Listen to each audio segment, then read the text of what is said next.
B'Shem Hashem na'aseh v'natzliach, Shiur Torah, Bruchim Habayim. We're back on our Tuesday night, new series, The War of Amalek.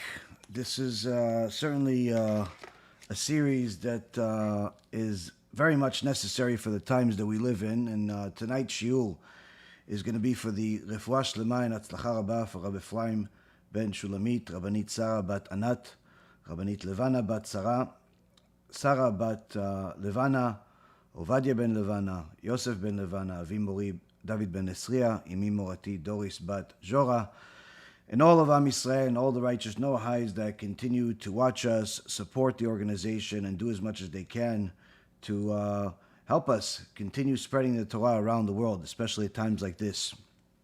For anybody that wants to donate and wants to help us continue doing everything we're doing, you could donate on the app, or you could become a paid subscriber on YouTube, or you could donate on our website, BeEzrat or bhtorah.org, and BeEzrat HaShem help us continue doing what we're doing.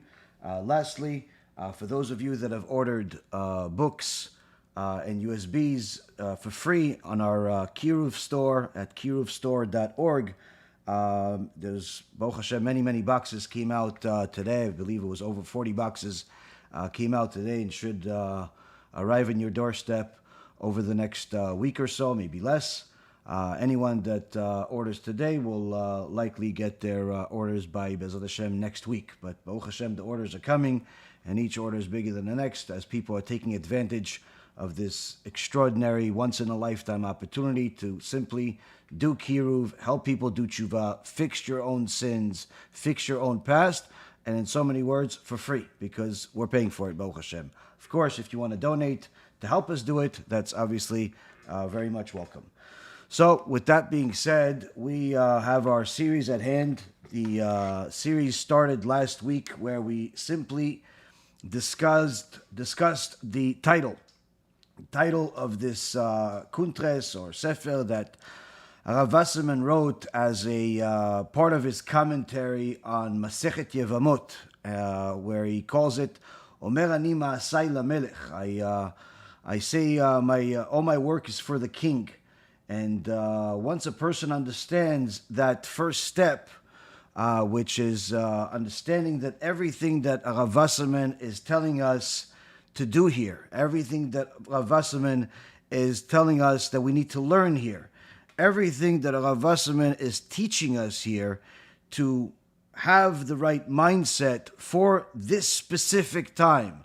At the end of days, we are obviously at the doorsteps of Moshiach. We already went through the footsteps that were discussed in the series that called Era of Mashiach nearly 5 years ago. Many things have changed over the last 5 years. Unfortunately, the anti-Semitism has increased rapidly over the last 5 years, and we're at a point where even our allies are thinking twice before they continue the relationship that was until recently, where the U.S. government, in essence, is doing having an embargo on Israel right now, withholding from their end of the bargain, which is to give weapons to to sell weapons to Israel, because the administration of Biden and his friends are not for this war, which is strange because as soon as October 7th happened, we heard some very strong words from Biden and other people in the U.S. government supporting Israel's right to defend itself.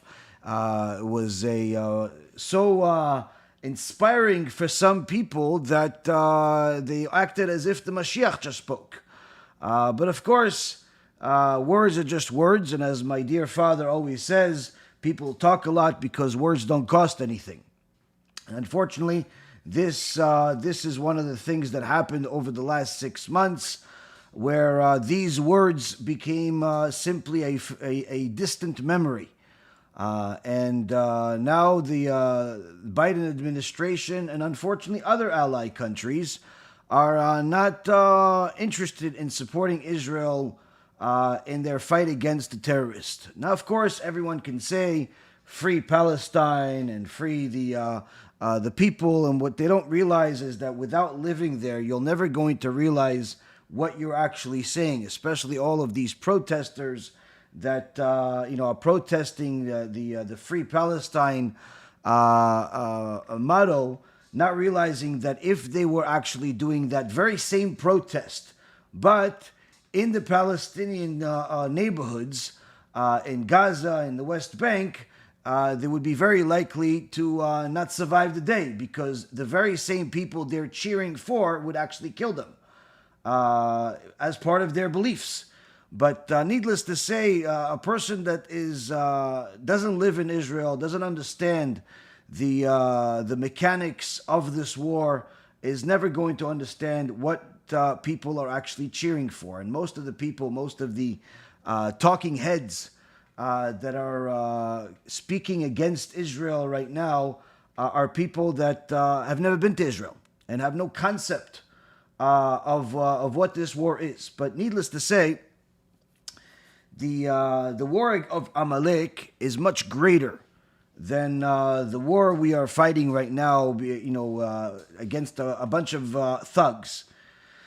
The war against Amalek is one of the things that the vast majority of people never really understood. Perhaps they heard that there's some bad people, that God hates them. They even break off into different segments, most popular one being the Erev Rav, and of course anyone that people don't like anymore in the religious world, they call him an Erev Rav, and even though many times it is right, it's not necessarily always right to say that somebody's Erev Rav. The point is that you have to know what is this fight all about, this war against Amalek, this biblical war that God says his name is incomplete until this war will be over. Meaning this is a much greater war than just a couple of armies with weapons and missiles and so on.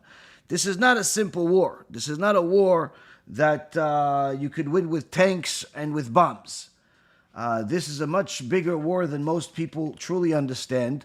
And in fact, this is a war that just the understanding of it and the learning of it is very disturbing for some people, because it'll mean that some of their friends, family members, and even people they care for a whole lot may very well be on the opposing side. Meaning this Amalek is not necessarily always the terrorist that's screaming Allahu Akbar.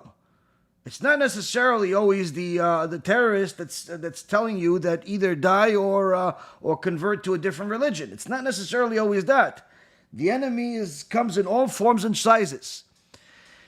And in fact, one of the things that the prophet Zechariah tells us in chapter 14 is that during this last series of wars that are called Gog and Magog, where 2/3 of the world will be eliminated, the last third is going to be tested, like you test and burn for the sake of testing gold and silver. When you take a bunch of precious metals, but you want to take out of that precious metal combination, you want to take out just the gold.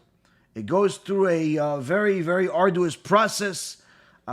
Interesting to see from a screen, but needless to say, it's a very extraordinary and extreme process where everything that's not gold is destroyed. And HaKadosh Baruch Hu is telling us that this last third of survivors will have that test, meaning that each and every single person that's on the good side, we're not even talking about on the bad side, on the good side, will also have their own series of tests in order to confirm their goodness, in order to confirm their loyalty to one side or not. And I can tell you already now that there's going to be people that fall off. There's going to be people that fall off as a result of lost motivation, lost hope, questionable beliefs. And when a person does not really know who they're fighting, obviously they could be fighting the wrong people.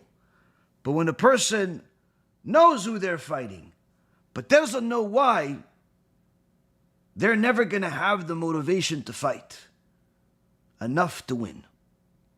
And this, Rabotai, is one of the things that is inspiring us to do this series, because Rav Wasserman wrote this over 80 years ago. And these instructions for the war of Amalek are as relevant today as they've ever been. Now, with the title, Rav Wasserman told us that his motivation is because he's doing the will of Hashem.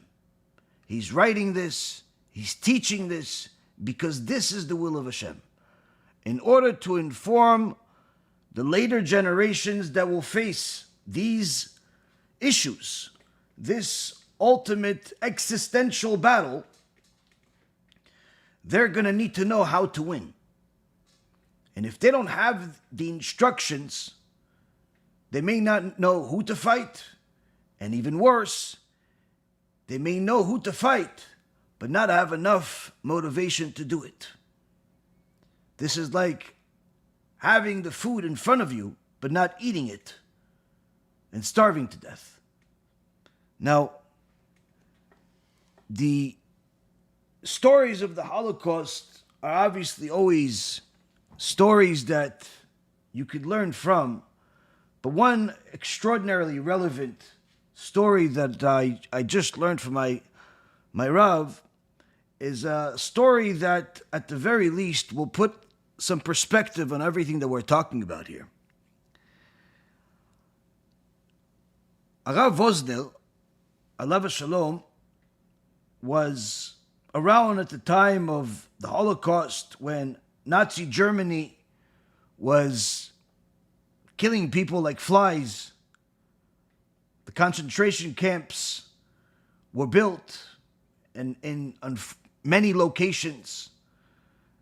There was no more time to deny that the concentration camps had one and only goal, which is to destroy all of the Jewish people and anybody else they could as well that did not fit their definition of Aryan. And many people realized that they can't just sit there and do nothing. They have to pray. They have to run. They have to hide. They have to do a lot of different things. But during this time, there was a lot of surprises and disappointments, not just from the horrible news you're getting from the bad side, where people found out their families and friends were being murdered, but also there were horrible news even from the good side, where people or companies or countries that were supposed to be allies, friends, unfortunately showed their true colors and failed in certain things that caused the death of many more lives unnecessarily. One of the things that caused a lot of deaths was actually the control of the land of Israel by the British, who did not really want more Jews to come into the land, and in fact rejected many ships that were coming in, fleeing different parts of Europe, Jews fleeing for their lives, going to the land of Israel, going to the Middle East in hopes that perhaps there's more hope that they'll survive there. But many of these ships were rejected when they got to the border, when they got to the coast. But still, people tried, and some took desperate steps in order to survive, in order to make it. And one of them was Rav Wosner. Rav Wosner and his Rabbanit were childless at the time and decided to flee Europe and go on a ship to Eretz Yisrael. As they got closer and closer to the coast of Israel, they found out that there's no way in the world that this ship is going to be allowed to go into the land and let the people go on. It was rejected. And it was forced to turn around, even though the captain told the British, listen, if we turn around, there's a good chance that most of the people on the ship are going to die. If not on the ship itself from starvation and difficulty, they're going to die for sure once they get back to Europe. No care in the world. When Rav Wosner found this out, that they have to turn around, him and his wife, him and the Rabbanit, decided to take desperate times at full face value. Left everything that they have on the ship and jumped off the ship into the water and started swimming. And it wasn't a swim where you could just have a pleasing swim and just get to the coast a couple of minutes later. No, this was still very, very far away. And the waves, each time they're swimming, are carrying them back. They're going another 5 or 10 meters and the wave brings them back. Another 5 or 10 meters, they're going back. And this is not after they had some fancy meals on a cruise ship. This is after not eating for several days. This is after having a very difficult trip. And this is also under the threat that if the British people that are scouting the waters see them, there's a very good chance they'll die. So they had to hide and they had to go on the water a few times in order to make sure that no one sees them. And since it was night, they had more siyata dishmaya to succeed in hiding. But still you have the battle with the water. And as they're swimming and swimming for a while, the Rabbanit gets to a point where she's so exhausted, she tells the Rav Wosner, that's it. I can't do it anymore. I can't do it. You go. I can't see even. My vision is blurry. I don't know which way I'm going. Completely exhausted. I'm losing feelings in my legs. Go. Survive. Survive for the both of us. Build a Jewish home. And Rav Wosner says to her, what are you talking about? We're right here. Don't you see? The light is right there. We're just a few more swims, a few more minutes of swimming, and that's it. We're going to catch that final wave, and that's going to take us right to the coast. You can't give up now. Keep going. Keep swimming. And the Rabbanit swims a little bit more because our dear husband told her it's right here. But after another 5 or 10 minutes, she says, we're not there. I can't. I'm losing the feelings in my legs. I can't do it anymore.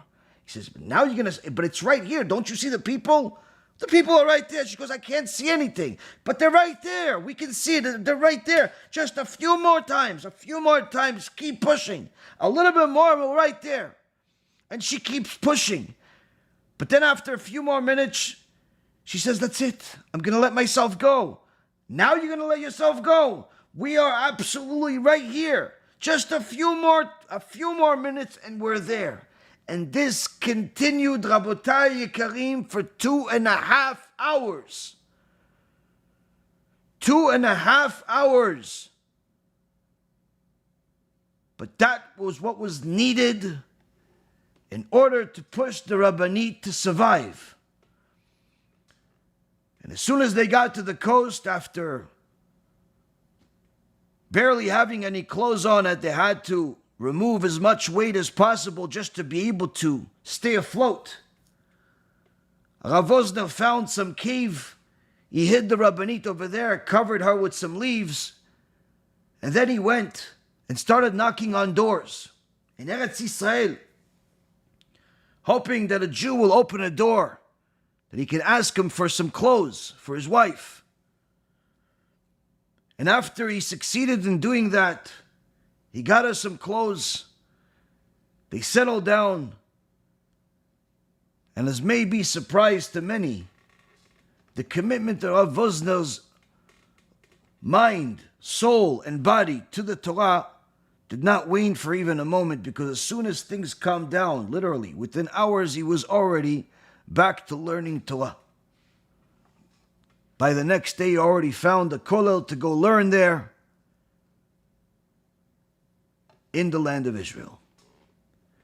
Many years later, when Rav Wosner already was recognized as the Gdol Ador, where his psak halacha were revered around the world, he always paid an enormous amount of respect for that Jew that gave him clothes when he first came to Eretz Yisrael. To him and his wife, he says, "You did me a chesed unlike any other chesed that anyone else could ever do for me.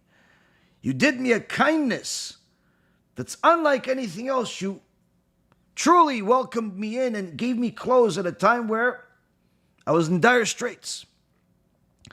But the big lesson we learn from this story, Rabotai Karim, is that the most difficult time in our life is a time where we are literally so close to the coast, to the salvation.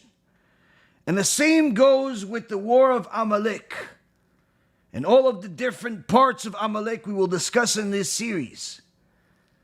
The closer we get to the salvation, the more difficult the birth pangs are going to be. And if one does not have the right motivation, even if they are on the right side, they may not survive. And I don't mean just physically survive. I'm talking about spiritually survive, psychologically survive. And this also puts things into perspective when you hear the story of Moshe Schneider, the Gdol Ador that had Talmidim like Rav Sternbach, who wrote in his Sefer that was recently published in the name of his Rav Moshe Schneider, that when they survived the Holocaust.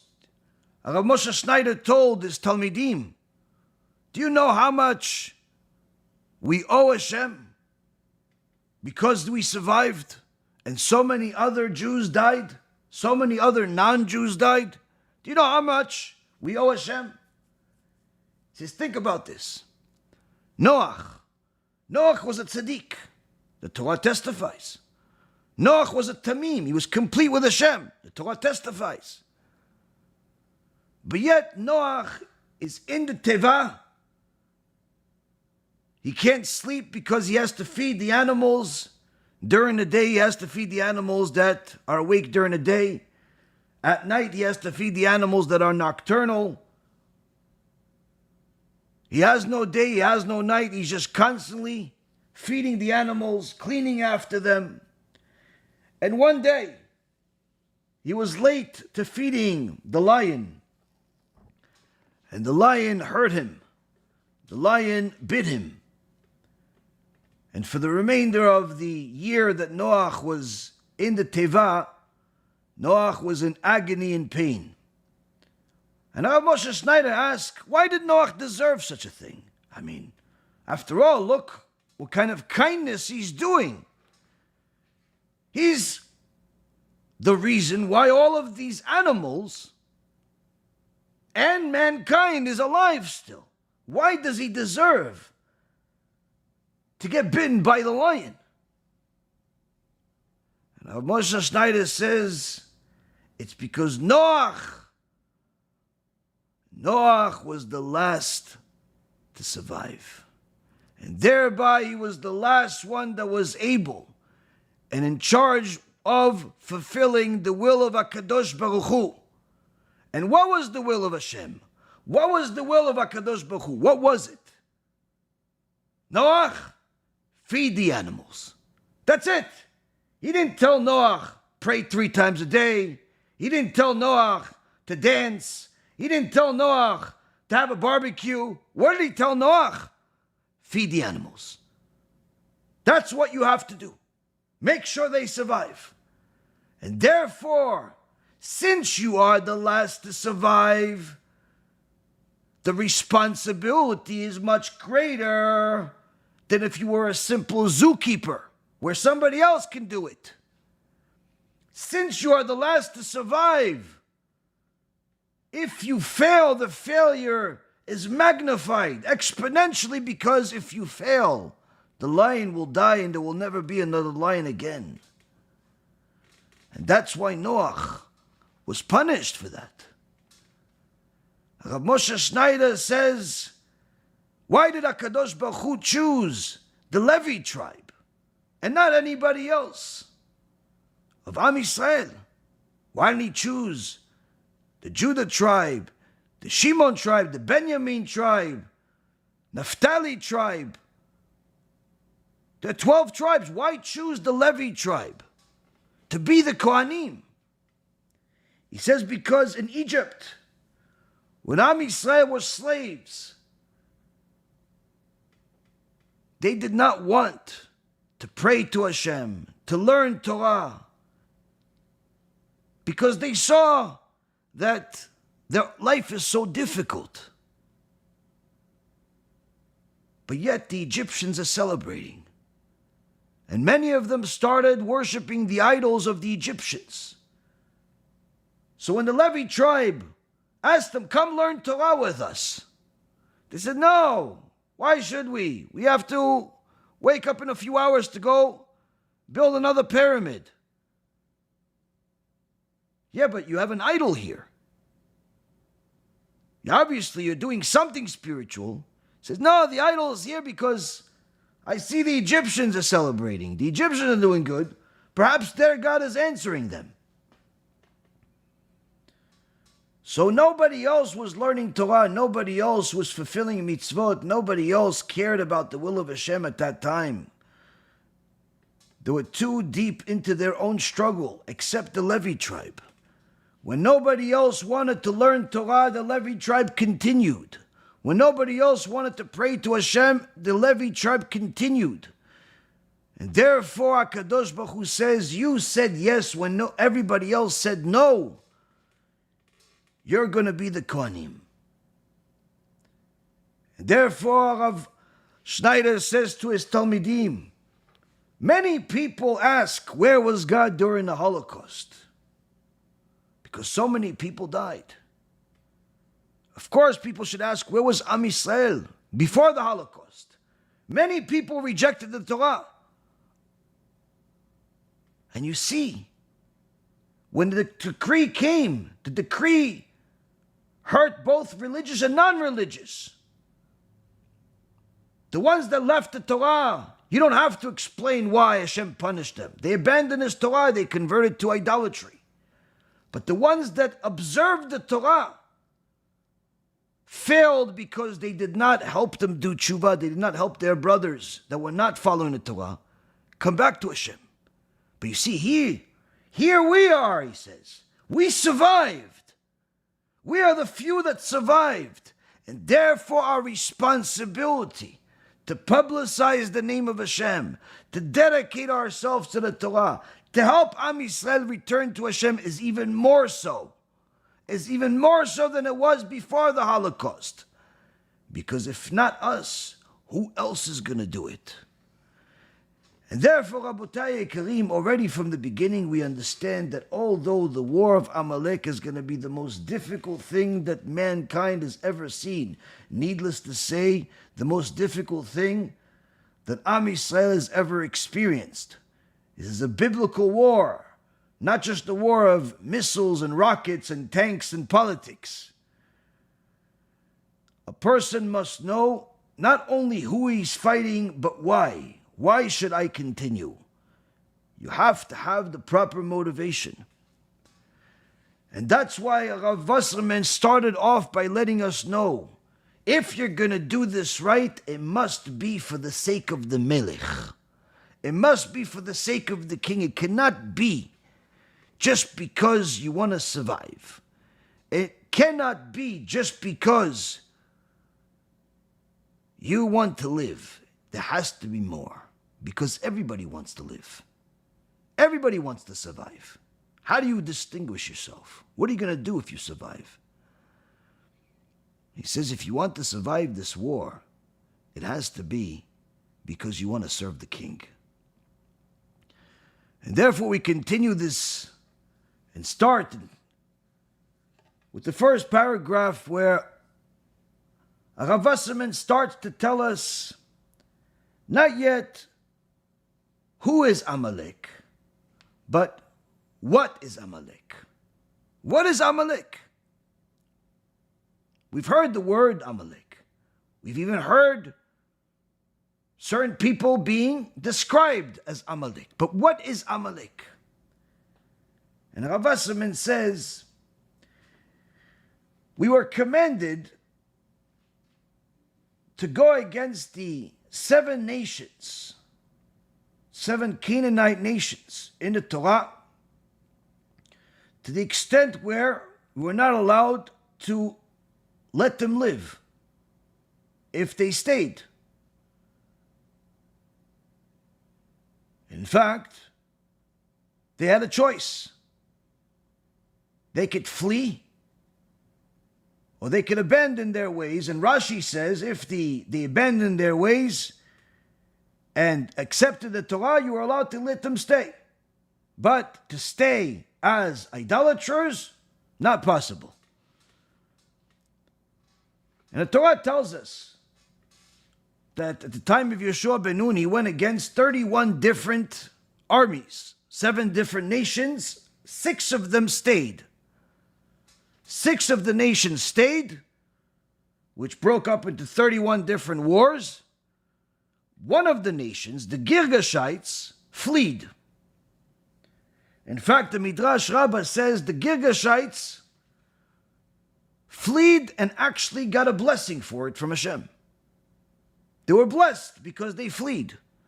There's actually a museum, I believe it's in Holland, that has different things, and one of the things they have is an ancient letter or some type of stone with engraving on it from the Girgashites, the nation of the Girgashites, saying, we fled our land from the evil Yeshua ben Nun and the Israelites.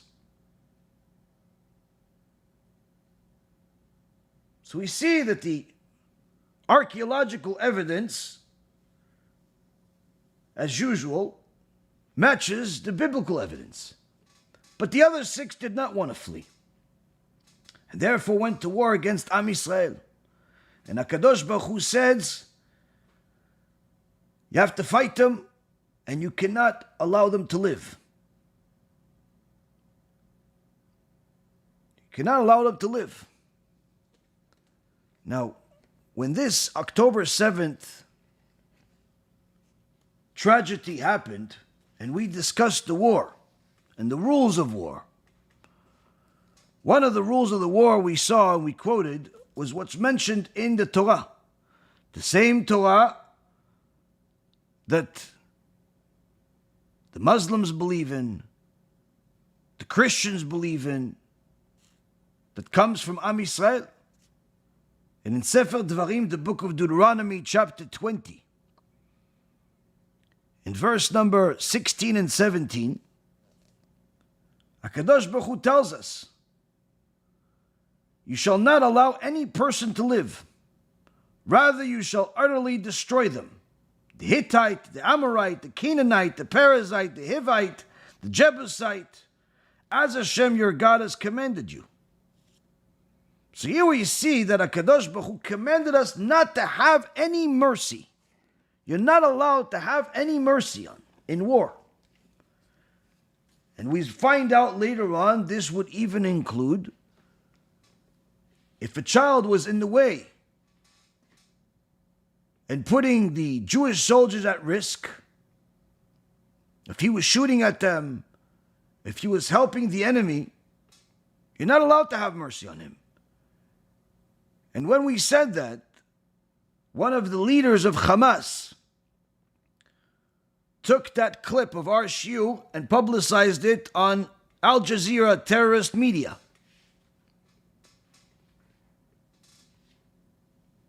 But the foolish people don't realize that this is the same Torah that they believe in.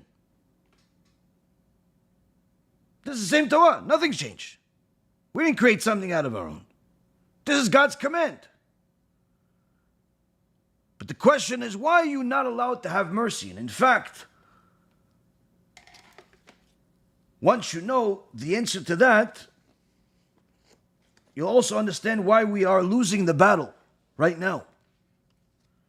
The fact that the Israeli government is motivated by the media and politics is leading to the situation being the way it is, where instead of winning this war literally in a few days, if that much, the hostages are still there, the world hates us more than ever, and we're not exactly winning.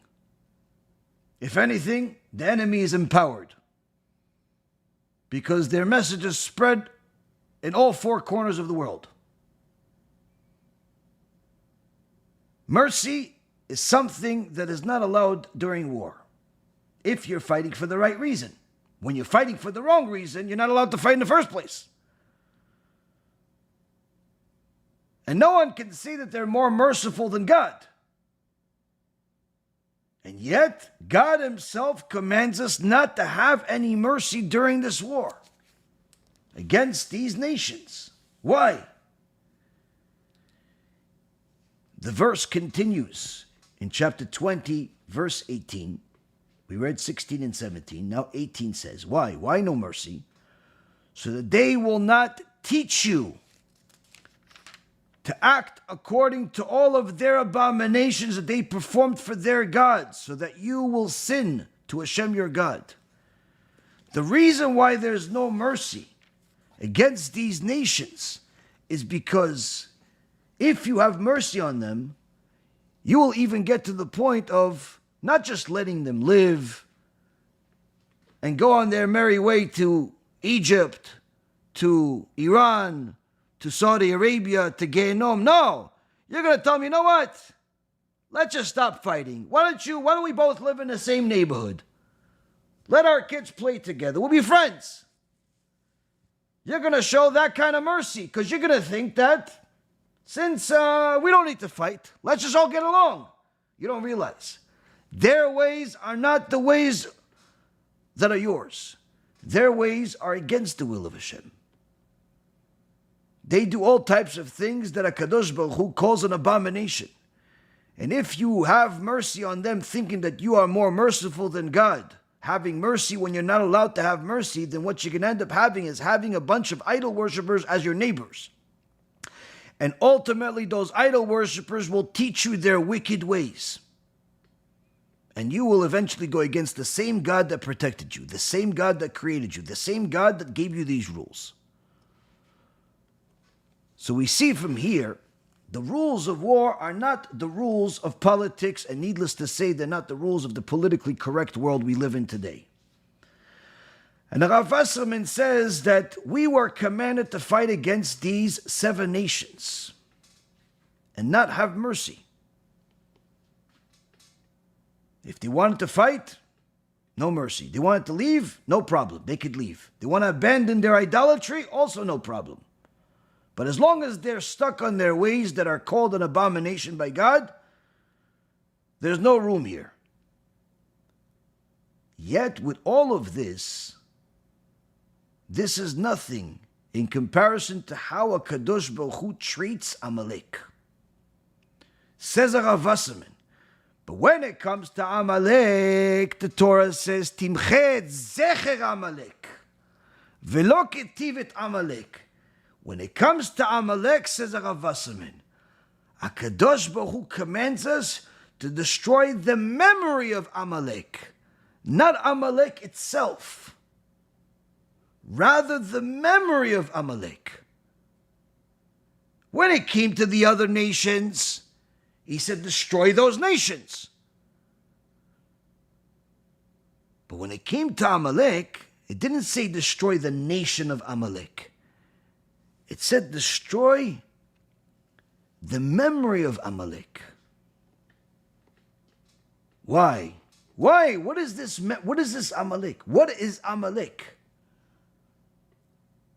What is Amalek? That we have to destroy the memory of Amalek.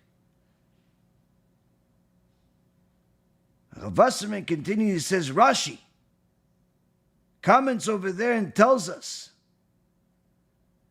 that the memory of Amalek has to be destroyed to the extent that we are forbidden from even allowing their cows to live. They have cows, they have sheep.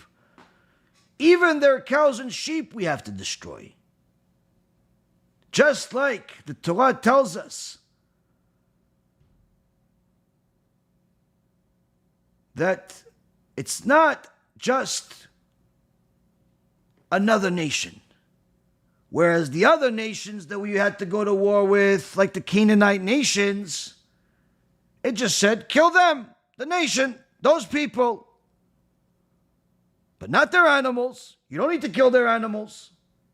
But yet when it came to Amalek, HaKadosh Baruch Hu swore on his own name and said that his name will not be completed. And his chair will not be completed until the memory of Amalek is wiped out of the world. We have not found such anger by a Kadosh Baruch Hu on anything else like this, to the extent where Shaul Amalek was punished because he did not destroy the animals of Amalek. And in fact, what Shaul did not know was that Amalek were full of witchcraft, and many of the people were able to turn themselves into sheep. So while he had mercy for the sheep, and he listened to the people that told him, just let the sheep live, we'll make them into sacrifices, he didn't realize that that was one of the ways that Amalek survived. Meaning Amalek is not like anybody else. Amalek is not like a regular people, even not like an enemy people. The anger of Hashem against Amalek is unlike anything else we see in the Torah, says Rav Wasserman. And therefore we must believe, we must understand these issues. What is this? Here we see the war of Amalek against Am Yisrael has a completely different goal, a different strategy, because this war is not like a war of the other nations. Where did it all start? בשעה שישראל הלכו לדרכם ולא עלה בדעתם להתגרות בו. When Am Yisrael left Egypt, left slavery, received the Torah, they were in a desert. It wasn't in their mind to go and bother Amalek, who we find out from the Midrash was more than 1,600 miles away. Do you know how far 1,600 miles is? If you drive, it'll take you a day and a half, 2 days to drive 1,600 miles. Now we're talking about the desert, before cars and planes. We're talking about a different country, different place. We were in a desert. We had no interest in going to bother them. They weren't on our way. Amalek had no reason to be concerned to defend itself. We weren't looking to fight them. In fact, you can't even say that Am Yisrael was looking to take over their land, conquer their land, expand their own nation, because we were in the desert. You want this desert? Fine, no problem. We'll go another way. Because Am Yisrael was traveling in the desert. They weren't staying anywhere for a long time. So even if they wanted, you want this piece of the desert? What, your great-great-grandfather lived here? He had his donkey here? He had his camel here? No problem, we're leaving anyway. We're leaving anyway. We're only here for a couple of weeks. We're leaving. So there was no actual reason that Amalek should have been concerned about Am Yisrael. We weren't looking to attack them. We weren't taking their land. And even if they wanted a certain piece of land that was in a desert, we had no problem giving it to them because we were just traveling in a desert. We weren't living in a desert. We weren't making it our home. We were going from place to place, says Rav Wasserman. And therefore, this is a complicated issue here. Why did they fight us? They fought us, Rabotai Karim, for the one and only reason that is written in the Torah. Milchama le'Hashem ba'Amalek. Ainu she'Amalek alach lilchom neged HaKadosh Baruch Hu. ואילו היה יכול לעשות סולמות לעלות לרקיע, היה עושה כן. אבל כאשר זה לא היה בכוחו, ערך מלחמה נגד ישראל, שהם עבדי השם, והיו הולכים לקבל עול מלכות שמיים. The war of Amalek was a war against HaKadosh Baruch Hu. Amalek wanted to fight HaKadosh Baruch Hu. And had they had the ability to build ladders to reach the heavens, they would have made those ladders just to go fight against the HaKadosh Baruch Hu. But since they could not do such a thing, they went to war against Am Yisrael because they knew that they are the servants of Hashem. And they are accepting the kinghood of Shamayim, of heaven. And therefore we must fight them, Amalek said. Why? Because kol chefzo haya lo le'ana'ato, ela le'ach'is neged HaKadosh Baruch Hu, u'levazot kvod shamayim b'kol yecholto. Because all it desired, all Amalek desires, and all it enjoys, is not something that they're going to benefit out of this war, like they're going to get the money, they're going to get the job, they're going to get the land. No, they care less about any of that. All they desired is to make HaKadosh Baruch Hu angry and to put shame on his name and on the honor of Hashem. In any way that they can shame the name of Hashem, that's what they want. And that's why even during the war, where we had in the desert against Amalek, where the Me'am Loez, Rav Kuli writes 300 years ago, that the war of Moshe Rabbeinu and Yehoshua ben Nun against Amalek was a mystical war, greater than any war that will ever be, including the last war of Gog and Magog. This was not a war of spears and swords. This was a war of supernatural powers. Because like I said, Amalek were sorcerers, full of witchcraft. They knew who's going to die at a specific day and therefore wouldn't send them to battle. They were able to do all types of things. But why did they fight this war? In order to bring shame to the name of God. In order to kill his servants.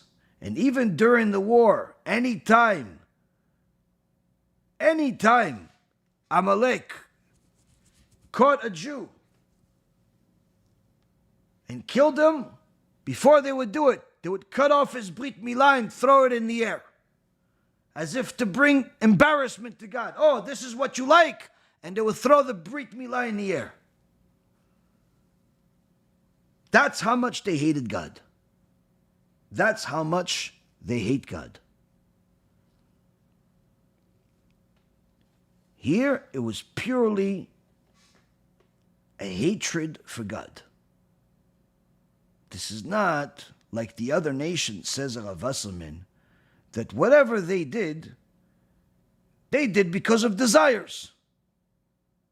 They wanted pleasure for themselves, profit for themselves. They wanted to commit immorality. They wanted to steal. They wanted to do all types of things that Hashem calls an abomination. But they wanted to do it because that's what they enjoy. It wasn't because they wanted to anger God. Amalek, on the other hand, is different. Amalek has no benefit in the fights against the Torah, has no benefit in the fights against the Jewish people. None. But they do it with much more passion as because of their hatred for God and their mission to erase His name. And therefore, Kadosh Baruch Hu says, you have to destroy even the memory of Amalek. Even the memory of Amalek you have to destroy. Why? Because Amalek means fight against the name of Hashem being spread. And therefore, Rabotai, we're starting to see the picture unfold that Amalek is not a place. It's not a country, even though there is a tradition from the Gaon Vilna that Germany was Amalek, and perhaps still is. But we see that this is not where the picture begins and ends. Because obviously even Nazi Germany wasn't alone in their massacre, in their Holocaust, in their hatred. They weren't alone back then, and they certainly are not gone. There's still remnants of them and their beliefs until this day. In fact, one of the things that shows the truth in the statements of Rav Wasserman about what Amalek is all about is when you look at the last will and testament of Hitler in Shimo. Hitler was a coward, and as soon as he knew that he's going to be captured and killed, he killed himself, his wife or mistress, and his dog, which he loved even more than his wife.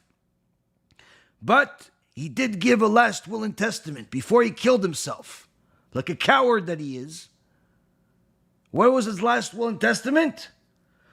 Don't ever stop fighting against the Jews.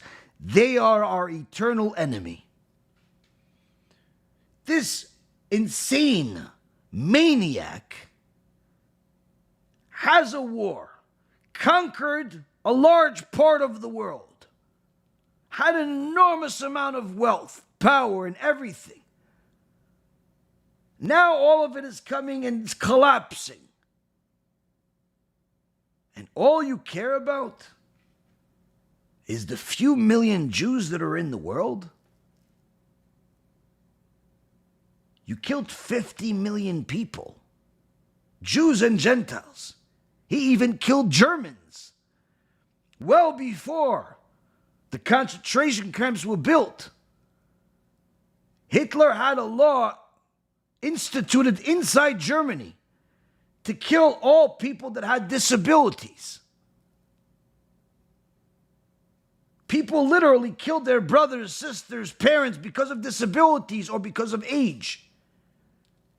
Eventually was put a stop to it, but point is that he was an insane person that killed millions of people, and even more so convinced his people that to kill is good.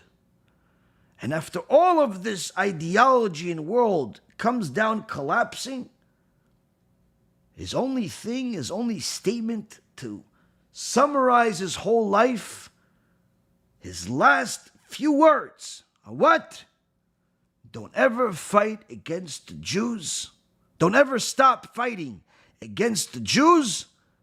They are our eternal enemy. This was the most important statement of his life. This is what he believed in. Rabotai Karim, you see here that this is not a normal ideology. These are not normal people. This is not a normal belief system. Quite the opposite. All of the other nations, whatever they do, they're fighting for what they want, something they benefit from. They benefit from a certain land, so they want the land.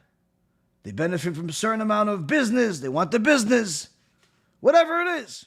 Here, Amalek, Rav Wasserman is telling us, Amalek is different. Amalek doesn't want land.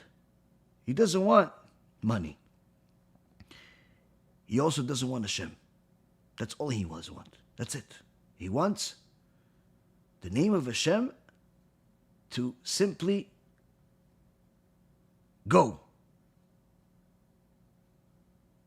And therefore, HaKadosh Baruch Hu says, even the memory of Amalek has to be destroyed, because Amalek is in essence antithetical to God.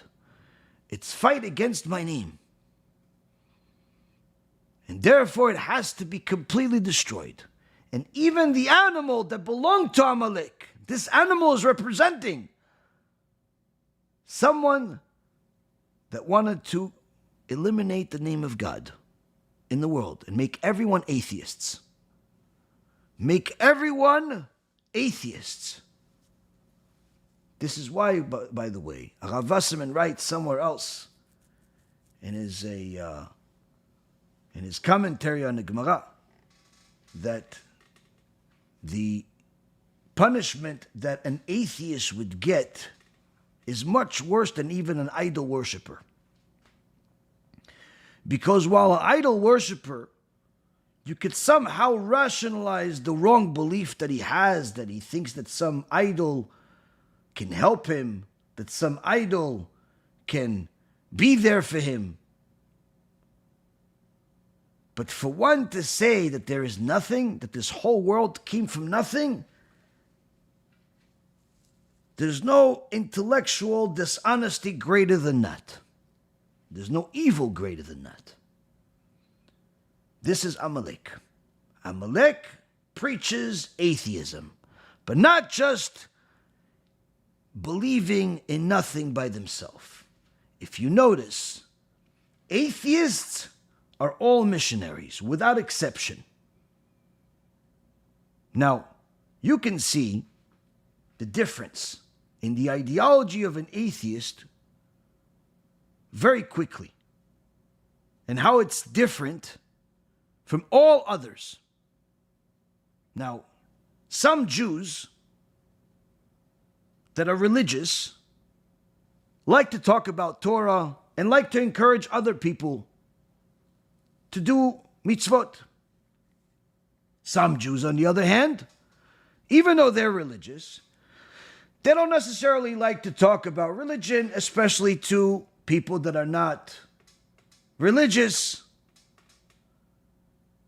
They feel like maybe they're putting pressure on people or embarrassing people, or they're not even comfortable in their own skin. So they're not exactly preaching the word of God unless they know the audience wants it. Interestingly enough, they're not the same way in business, because even if you don't want the product, they're still going to pitch you to buy it. But nonetheless, when it comes to the Torah, they don't always preach the name of God. Christians, very similar. Some of them are missionaries, and very, very active missionaries, where they will missionize and talk about their beliefs to anybody and everybody, including the most unlikely prospects, like Rabbi Reuven. They'll still send me messages trying to convince me to believe in their idol worship while I'm fighting against it. It's the most bizarre thing in the world.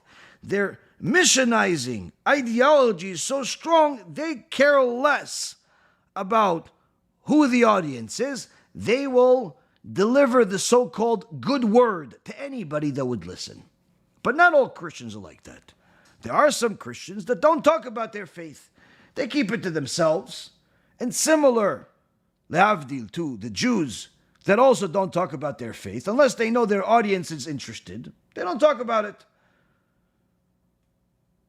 They believe it, they follow it, but they don't necessarily preach it. The Muslims are the same. Some of them live for dawah, which is what they call their missionizing, where they always talk about how Islam is good and how they like it and how you should do it and so on and so forth. They forget to mention, or perhaps they're not even aware, about all the hatred inside the mosque, the ideology, the leadership, the corruption. They forget to mention that part. But they preach it. But not all Muslims are that way. Some Muslims, they're Muslim, they'll pray, they'll stop in the middle of the street, put their little carpet on the floor, and start bowing a few times, 5 times a day. But they're not going to preach it to you. They're not going to preach it to you. In fact, they'll even be nice to you. Salam alaikum, alaikum salam. No problem. You have your belief, you have their belief, no problem. They're not preaching it to you. So you see here, the Jews, the Christians, the Muslims, some preach their beliefs to others and some don't. Atheists are different. All atheists, without exception, preach their atheism. In fact, it's no different than LGBTQ, many of which are atheists, by the way. I would dare to say even the majority are atheists.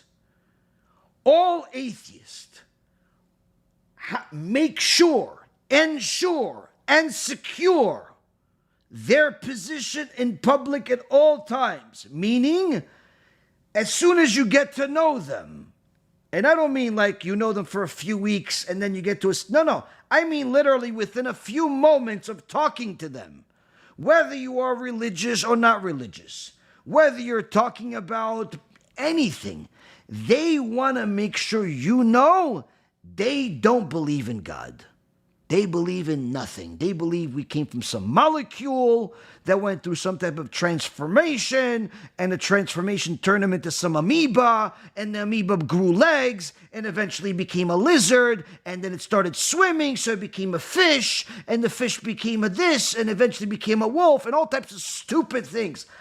Somebody showed me just a video the other day, and literally I cannot believe the grown people believe this stupidity.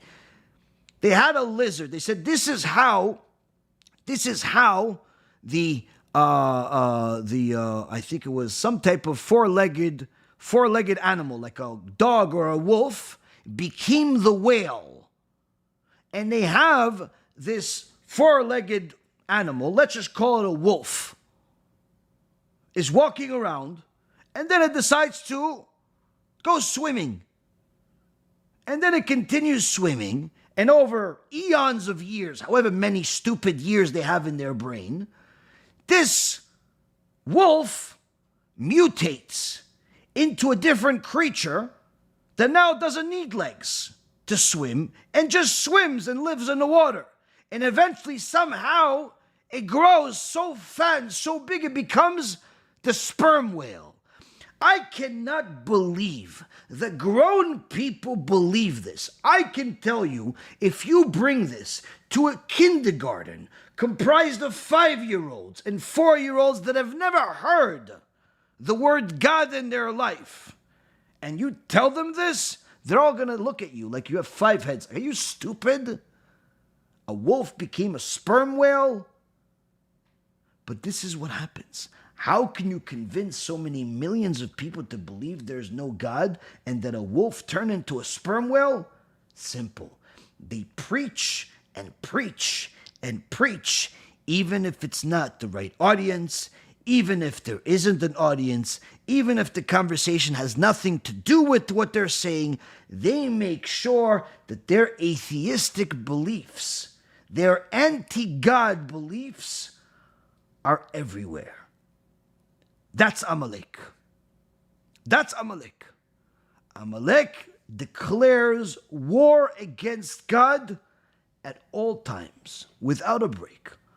While all other nations will have ups and downs in their battles, generally speaking, most nations, and by most I mean there's only one exception, most nations don't look for trouble. They're not looking to go to war. Even though they may threaten countries, even though they may even have special missions that hurt other countries, if there's a possibility of war, generally speaking, most nations try to resolve it without going to war.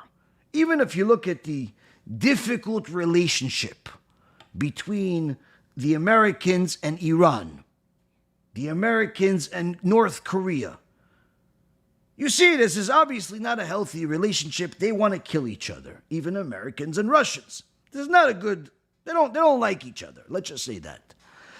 But when Iran started threatening and pushing and this, what did America do? They gave them a bunch of money. Wait, but this is the same people that are burning your flag. These are the same people that preach death to America. These are the same people that promise they're going to destroy you. You just gave them a bunch of money. You gave them $100 billion. Why? To avoid war. For how long? Another few years. Another few years. And that's the mentality of most countries, where they'll do whatever they need to do, perhaps not with that level of stupidity like I just showed, but needless to say, they will do whatever they need to do in order to avoid conflict that gets to war. There is one exception, Amalek. Amalek looks for war. Primary example, Am Yisrael in the desert. Am Yisrael is in the desert. They're going from place to place. They're not parking anywhere for a long period of time. They're not looking to build any long-term buildings, homes, communities in the desert. They're just going from place to place, minding their own business. Amalek travels over 1,600 miles just to go to war against the Jewish people. Why? Because they heard that the Jewish people are the servants of God. They're representing God. And Amalek hates God. We have to wipe them out. That way, he won't have any servants. That way, he won't have any servants. That's what Amalek wants. And that's why the atheists do it until this day. Sometimes they don't even realize their own subconscious message. When they're preaching their atheism, they're missionizing for their beliefs. They're not just telling you, listen, I don't believe in God, and then move on to the next conversation. They'll give you the argument of why you should also not believe in God. And in fact, they'll mock you if you believe in God. Oh, you believe those fairy tales? Oh, you believe in this? Oh, you believe in that? Well, how do you justify this? And how do you justify that? Now, even if you're just trying to buy some groceries, even if you're just trying to pay for some gas, even if you're in a rush, whatever it is, they have to spit their spiritual venom at you. Why? Amalek. They're constantly looking for conflict. Even if they themselves have a persona with their own peers of Amalekites, that they're nice people. But with anybody that's a servant of God, with anybody that's weak, they attack. They attack with their beliefs. They attack with their ideology. Because their war is a war against God. Their war is a war against God. And that's why HaKadosh Baruch Hu says that while all the other nations, I told you to destroy them if they're in your way, regardless of age, regardless of gender. If they are idol worshippers, you cannot leave them in the land. You can't leave them in Israel. You have to destroy them. If they leave, Let them leave. If they abandon their ways and convert to Judaism, you're allowed to accept them, says Rashi. But to let them stay, impossible. Why? Eventually they will influence you to become idol worshippers like them. But when it comes to Amalek, says HaKadosh Baruch Hu, them, no mercy at all. Meaning, even if they leave, you have to go and chase them until you destroy them. You're never allowed to accept them as converts, and you have to destroy them. Now the Gemara says, Haman was Amalek. Haman was Amalek. But his great-grandkids became Jews, converted to Judaism, and became giant Torah scholars. So the Gemara asks, how? I thought we're not allowed to convert Amalek. The sages explained that they didn't know that they were Amalek. And in fact, until this day, we do not know who is Amalek based on their genes, based on their looks, based on their country. Because after, the Gemara says in Masechet Sanhedrin, after Sancheriv went on a battle to destroy the entire world, one of the ways that he would take control of the people and make them his servants is by destroying the ideology, destroying the culture. And therefore he took every nation that he conquered, every country that he conquered, he took the people and he sent them somewhere else. That's why, for example, you have Jews spread all over the world. The 10 tribes were taken from a part of Israel that they were in and spread it to different parts of Africa.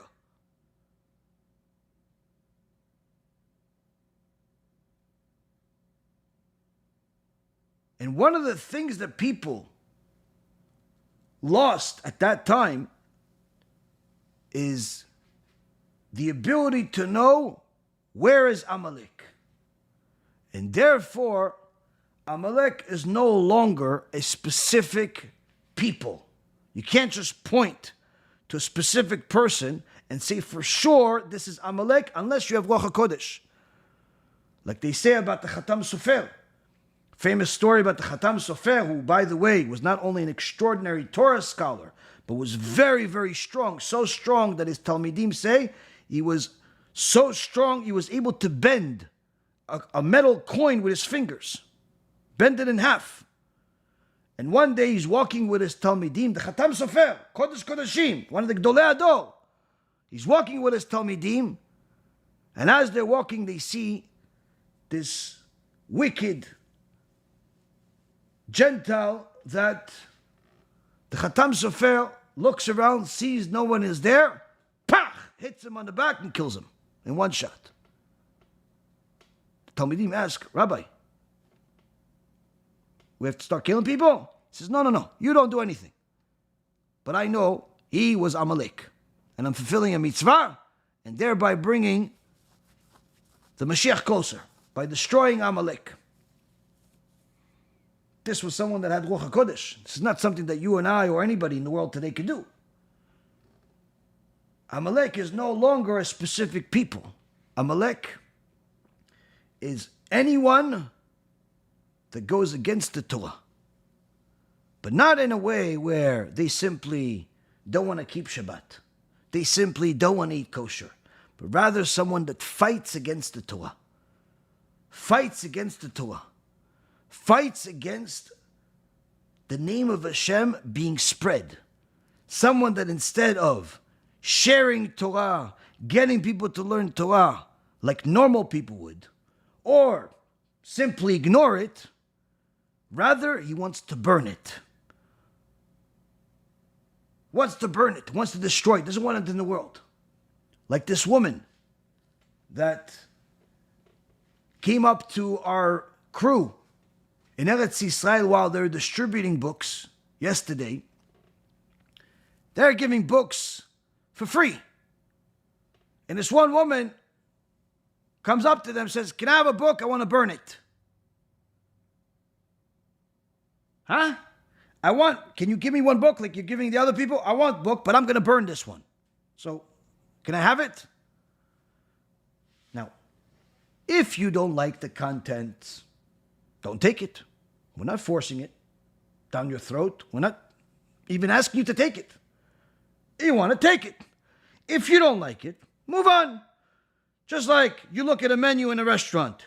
Whatever you don't like, you don't order. You go to a store. Whatever you don't want, you don't buy. Here, we're not even selling it.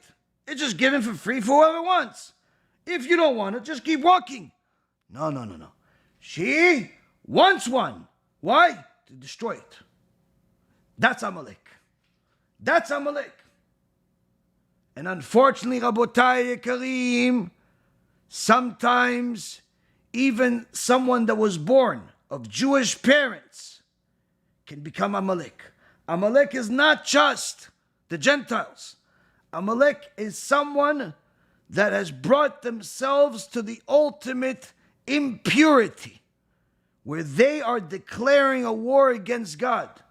Like the Gemara says in Masechet Sanhedrin, page 103b, where there was a king named Amon who married his own mother.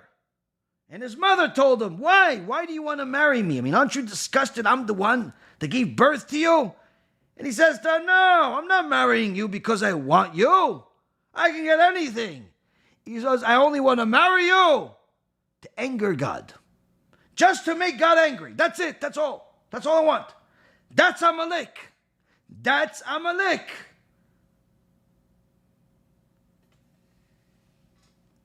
This, Rabotai, makes Amalek unique among all of the other nations. It doesn't need to be a Gentile. It doesn't need to be a specific country. It doesn't need to be a specific time or place. Rather, it's an activity. It's something that someone does. And this is why HaKadosh Baruch Hu hints it to us. How a person can become Amalek, just like that. Not overnight becoming Amalek, but already go on the path of Amalek. Where he says in Sefer Dvarim, the book of Deuteronomy, chapter 8, verse number 14, Ram levavcha v'shachachta et Hashem. When your heart becomes arrogant, Ram, v'shachachta et Hashem, and you forgot Hashem. Ram, which is in essence translated as you've become arrogant, Ram has the numerical value of 240. The same value as Amalek. When you become arrogant, you're already on the path of Amalek. And if you don't get a control of yourself and start humbling yourself, you could very well become one of them. This, Rabotai, is a little bit of an understanding of what is Amalek. It is not a who. It is a what. It is a klipa of impurity that influences the person to the extent where they have declared war against God. This is a klipa that all of us have to acknowledge, all of us have to fight against, and in fact, all of us have to be concerned about, that we're not going to be affected by it. Because what's happening in the world today, Rabotai, is that since Amalek has parts, segments, strategies, Amalek infiltrates every community and every household that allows it. And one of the forms of Amalek one of the segments of Amalek, which the Gaon Vilna says is the worst part, is the Erev Rav. Where the Erev Rav comes from, the word Erev Rav comes from Arvut, which means mixed. And they want to mix with everybody. They want to convince everyone that their ways are sweeter. And when they can't convince you that their ways are sweeter, they'll try to convince you of how you can stay religious, but in a different way, a sweeter way, by minimizing the mitzvot, eliminating the punishment, eliminating all of the belief in Torah scholars, in the sages, in the Masoret. Make it more of a nice, convenient, modern way. And that's why, Rabotai, the Chazon Ish said, he's not afraid of the decrees that Erev Rav will bring upon us. Rather, he's afraid of the fact that observant Jews will mix with the Erev Rav and enjoy some type of sweet relationship with them and become influenced by them to the point where they become just like them. So we see here, Rabotai, that Amalek is not a specific address on it, but rather much more dangerous, much more potent, and much closer to home. BeEzrat HaShem, HaKadosh Baruch Hu will help us fight against Amalek in every aspect of it. Next week we're going to learn more of the words of Rav Wasserman in order to know the next aspect of this war of Amalek and understanding that this war, you're involved in it whether you like it or not. And it's one of those wars where if you're not fighting, you already lost. And may it be a Kadosh Baruch Hu's will that all of us that have watched it will come back to learn again together next week. But next week, each one of us is going to bring another 5 or 10 Jews that are going to listen to the words of the living God through the sages, through Rav Wasserman, through the Gemara, through the Holy Torah, in order to know these clear instructions that were left to us in a treasure chest over 80 years ago, in order for us to learn it today, where the wars of Amalek is very much the matter at hand, more than anything else. Thank you very much for learning with me. May HaKadosh Baruch Hu bless each and every single one of you to succeed in your learning, in your fight against Amalek, and also in your bringing more people to learn this together with us, BeEzrat HaShem, next week. Kol Tuv, Bracha v'Hatzlacha.